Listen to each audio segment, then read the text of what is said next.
We'll get started if everyone's ready. All right. Good afternoon. Today we're joined by Rich Guidas, Executive Director of the Office of Emergency Management and Communications, and CTA President Dorval Carter. Yesterday, after a two-year hiatus, Chicago hosted its 51st Pride Parade. We had more resources and more police officers assigned to the parade, and they worked tirelessly, to say the least, to ensure public safety. Hundreds of thousands of people filled the streets of on the north side. But the drunken, rowdy behavior that some engaged in after the parade, however, was very challenging, to say the least. 3 people were shot. 1 woman is in critical condition. Officers were nearby and reacted swiftly and arrested a person of interest who's being questioned at this moment. A gun was also recovered. 3 other people were stabbed. A 24-year-old woman is in custody for these stabbings due to the quick efforts of the Chicago police officers on the scene. Multiple police officers were punched and slapped trying to disperse unruly crowds. 1 officer was taken to the hospital for injuries. A total of 26 people were placed under arrest for various charges. Just hours earlier, people from all backgrounds, including families and with their children, were out together celebrating. No Chicagoan should have to think twice about their safety. As a result of the brave and courageous efforts of Chicago police officers, June 2022 compared with June 2021, homicides are down 20%. And for that same period, shootings are down 20%. Citywide, year-to-date, shootings are down 17%. That's January to June versus January to June 2021. Shooting victims are down 17%, as well as homicides being down 10%. That's the January to June comparison, in contrast with the June to June comparison of 20% and 20% for both categories. In our top 55 beats, which account for over half the violence in the city, homicides are down 25%. Shootings are down 33% in these areas. For the weekend, shootings went, this weekend compared to the same weekend last year, shootings went down 46%, and shooting victims were down 33% compared to that same weekend last year. Since January of this year, officers have recovered 6,044 illegal guns off the streets of Chicago. That's a 5% increase over last year. Our police officers have been working tirelessly to protect the people of Chicago. In addition, officers have made 2,800 gun arrests this year. And I can't say this enough, I'll keep repeating it. Each gun recovered, regardless of how, is a potential life saved. And each gun recovered is a result of dangerous work done by our police officers who serve with courage each and every day. An example of that is 25 officers have been shot at or shot this year. 25. Officers have arrested 665 offenders this year for carjacking-related offenses. 58% of those arrests are young people, juveniles. We'll continue collaborating for a whole-of-government approach that offers alternatives and mentorship for at-risk people, but we will also hold you accountable, regardless of your age, for breaking the law. We are committed to visibility, engagement, and collaboration. Coming into this last weekend, the city was shocked by the shooting of a 5-month-old little girl. This is an unthinkable tragedy, and we want to take just a moment to offer our deepest condolences on behalf of the Chicago Police Department to the family. Our officers and detectives are working to bring the offenders involved to justice. This is unacceptable, and we won't stand for it. There were several notable arrests over these last several days. Arrests for murder, attempt murder, aggravated discharge of a firearm, aggravated vehicular hijacking, aggravated kidnapping, aggravated criminal sexual assault, and for burglary over these last several days. More examples of the hard work and dedication by our Chicago police officers. And with that, I'll turn it over to Rich Gaddis, Executive Director of OAMC, and then he'll be followed by Doval Carter, and then I'll come back for a few questions. Thank you. Thank you, Superintendent, and good afternoon, everybody. This past weekend was another busy one in Chicago with several large-scale events citywide, including concerts, public gatherings, and yesterday's Pride Parade. We want to thank all the city workers who were responsible for cleaning streets, keeping traffic moving, transporting people on trains and buses, our call takers and dispatchers, certainly police and fire departments, as well as OAMC emergency managers and our public safety partners for keeping the public safe during these events. With 240 miles of the city to monitor and protect, the Office of Emergency Management and Communications coordinated efforts with the Chicago Police, Fire, multiple city agencies, and event organizers to ensure the safety of all our residents and visitors. OAMC can receive up to 20,000 calls per day to our 911 and 301 call centers and coordinate with our public safety partners to ensure the city is postured accordingly to respond and modify plans when needed. In Chicago, we maintain communications with our public safety partners on an ongoing basis through our daily coordination calls and our weekend SOC calls, which provide opportunities to report, strategize, collaborate, and mitigate issues. On Sunday, the EOC was activated by OAMC specifically for the Pride Parade to provide additional support and coordination for this popular 4-mile parade. EOC was staffed by representatives from additional city departments and agencies and coordinated with the forward command post to monitor the event and coordinate efforts with local, state, and federal agencies. As we have done throughout the weekend and will continue to do, OAMC monitors public gatherings, protests, as well as local and national events through the Operations Center. While there is no known actionable information or specific threat to public safety in Chicago, we want to do our best to maintain a heightened sense of awareness. We realize with possible threats becoming more dynamic, several high-profile events could be exploited to justify a cause. With this in mind, we continue to monitor local and national events. Everyone has a role to play. As you are aware, tomorrow is Election Day for the Illinois primary in Chicago, and currently we are finalizing plans to ensure the safety of residents for the July 4th holiday weekend, which includes Navy Pier fireworks on Saturday, July 2nd. We want to remind Chicagoans to be cognizant of surroundings, especially in large gatherings and high-profile activities, and urge everyone to report suspicious activity to 911. If you see something, say something. Be safe and responsible, Chicago, as we head into this weekend. Thank you. Carter?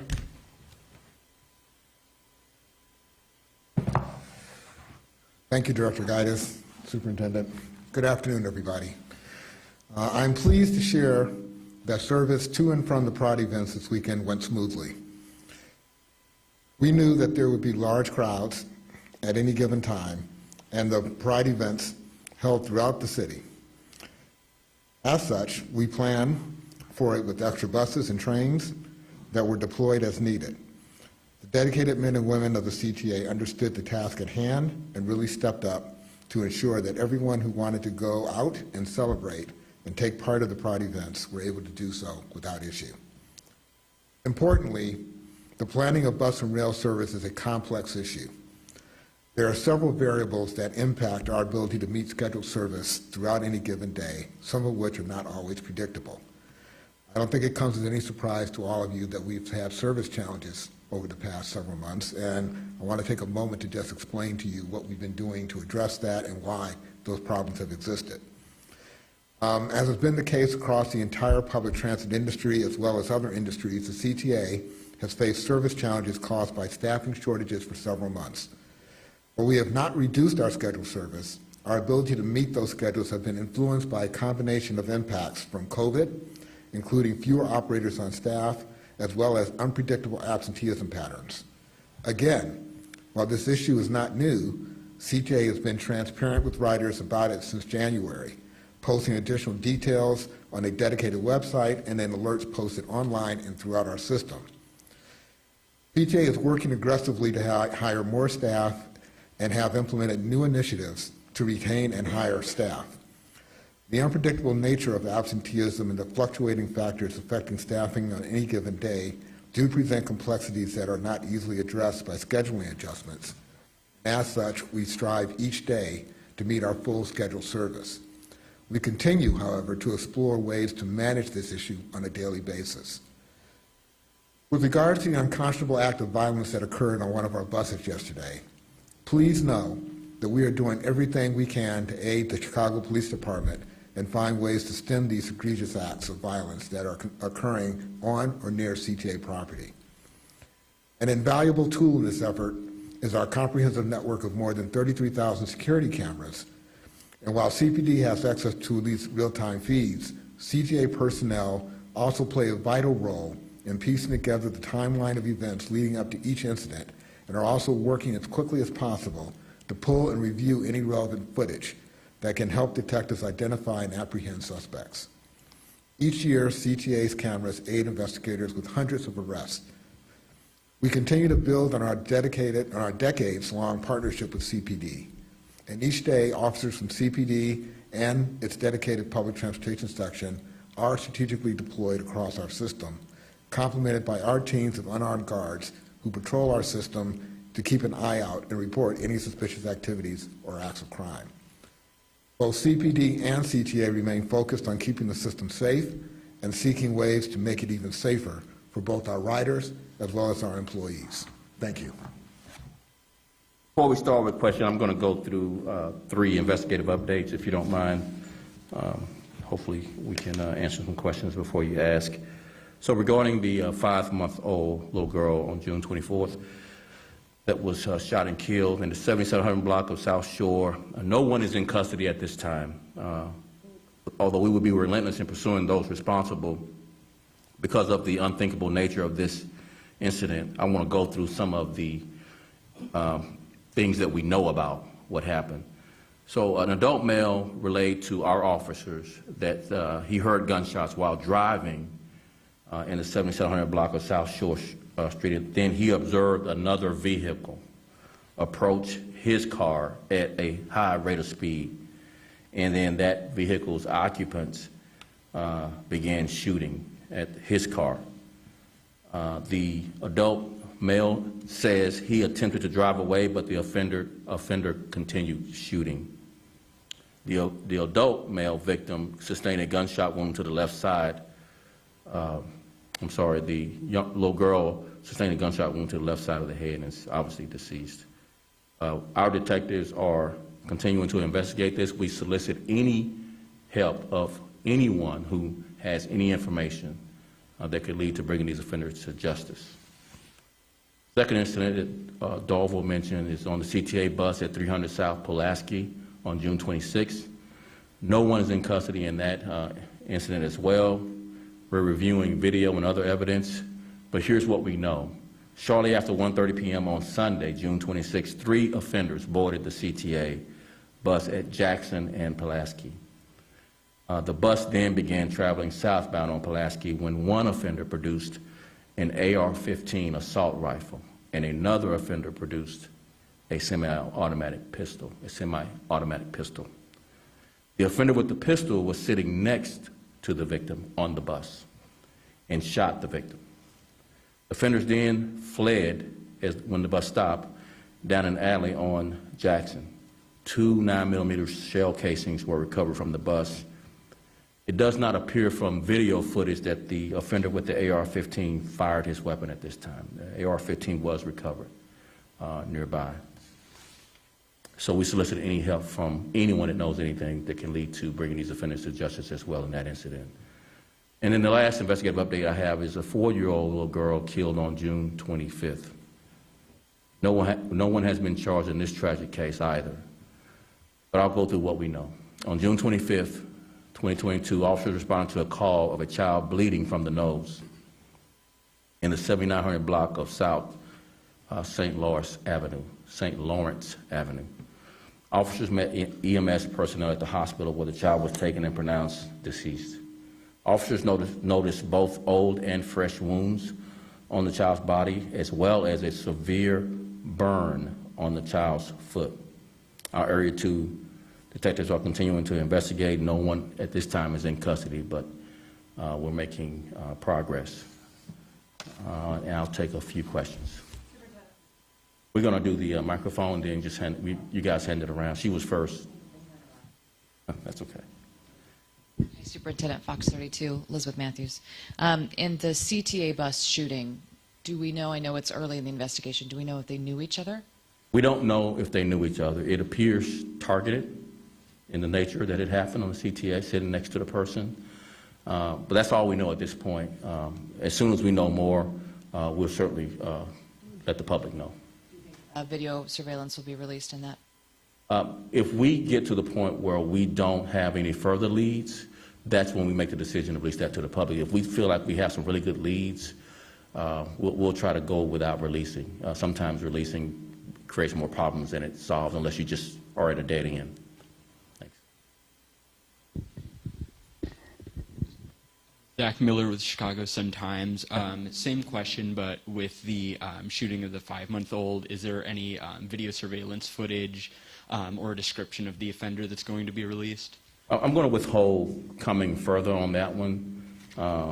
We do work. We are working some leads right now. We want to let those play out before we comment any further. Hopefully, we can bring that one to a closure sooner rather than later.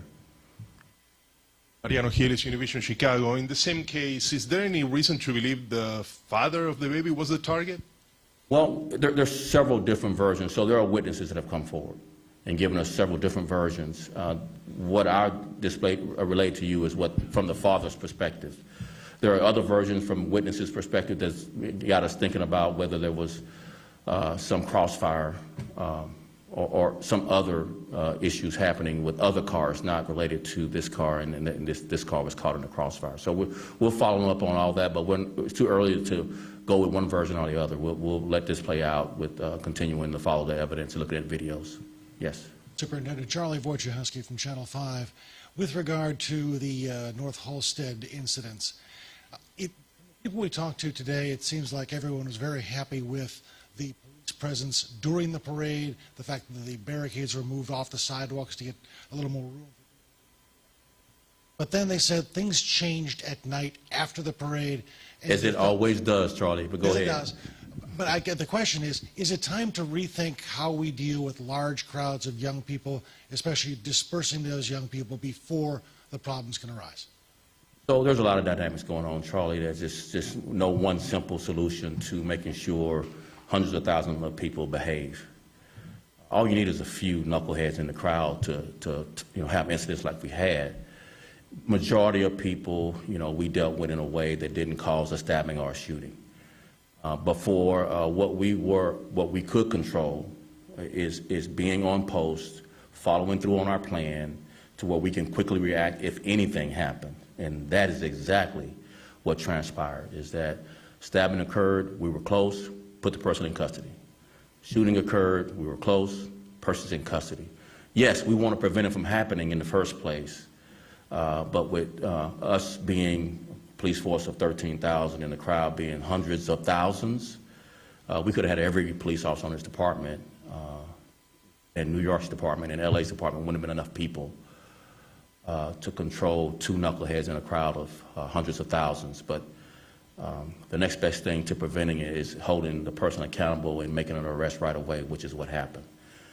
Yes, we're obviously going to try and learn. We're going to have an after-action report that Rich Gaddis is going to lead for all departments to identify lessons learned, things we can do better, things we can add. But we committed a lot of police resources, along with other city department resources, in coordination with CTA and other departments, so that we can have the best, safe, and the safest Pride Parade and after events that we possibly could. Unfortunately, all it took was two knuckleheads in a disagreement causing these two issues to happen. Thank you all so very much. I really appreciate it. Can I ask one more? Oh, yes, follow up. This one, not a follow-up on that, but on the bus shooting. Okay. Is that being pursued as a gang conflict in some way? That he was Too early to tell at this point, but we're not leaving it off. We're not taking it off the table that it might be gang related, but too early to tell. Thank you so much, Charlie. I appreciate it. Hi, the Hope Channel. Oh, I'm sorry, I didn't see you to the left. Just go ahead. I can hear you from there. I didn't see you over there. My bad. I do.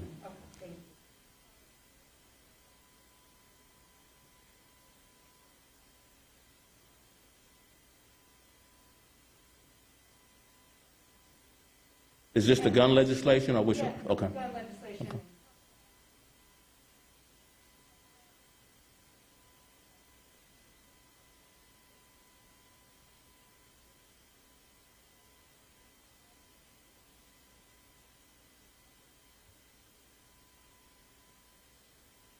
So one thing I've acknowledged is that the gun bill that the president signed is a sight for sore eyes. I mean, it's really timing couldn't have been better given the challenges we all face in this country with a gun violence epidemic, a national gun violence epidemic, too many guns in the wrong hands.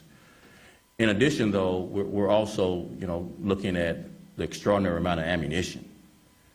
You think about some of the crime scenes we and other police departments work, there's 20, 30 casings, extraordinary amount of ammunition, being fired through these, many times, weapons of war.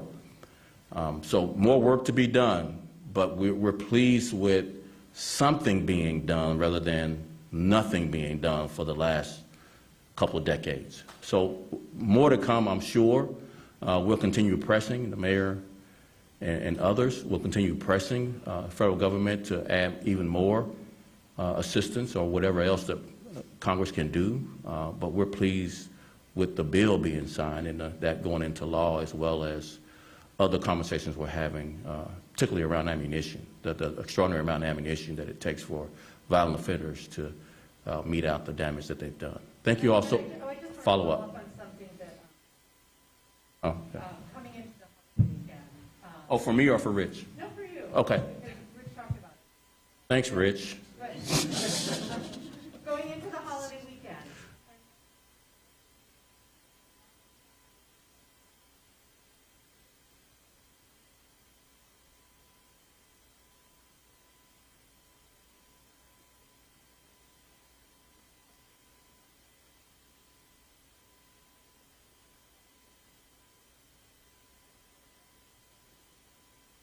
Sure. So there's obviously a lot going on beyond the Roe v. Wade decision, New York gun law decision, along with all of the gun violence that we all in this country have been experiencing these last 2.5 years. And to layer on, we're still in a pandemic. We're still in a pandemic, coming out of a pandemic, and trying to navigate what society wants law enforcement to be. I think there's been a lot of, pendulum swinging the last 2.5 years of what society will support. But one thing that is consistent, the dedication and commitment of Chicago police officers. Their bravery just goes, sometimes you can't find the words to describe the bravery and courage it takes to take these illegal weapons off very, very dangerous people. 2,800 arrests for possession of illegal guns are 2,800 times that a Chicago police officer put their life on the line for all of you and us, for all of you. They put their life on the line 2,800 times this year so far to protect us. That's what you can bank on as Chicago police officers doing what they can to include making the ultimate sacrifice to protect all of us.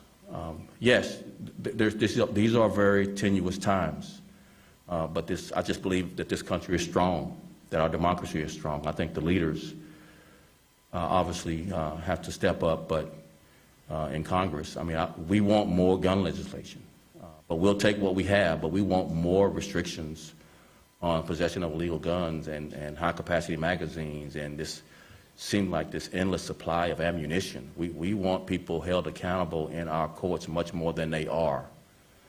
We want strong messages sent by our judges instead of what we have now. So I'll shut up and walk off on that one. Thank you.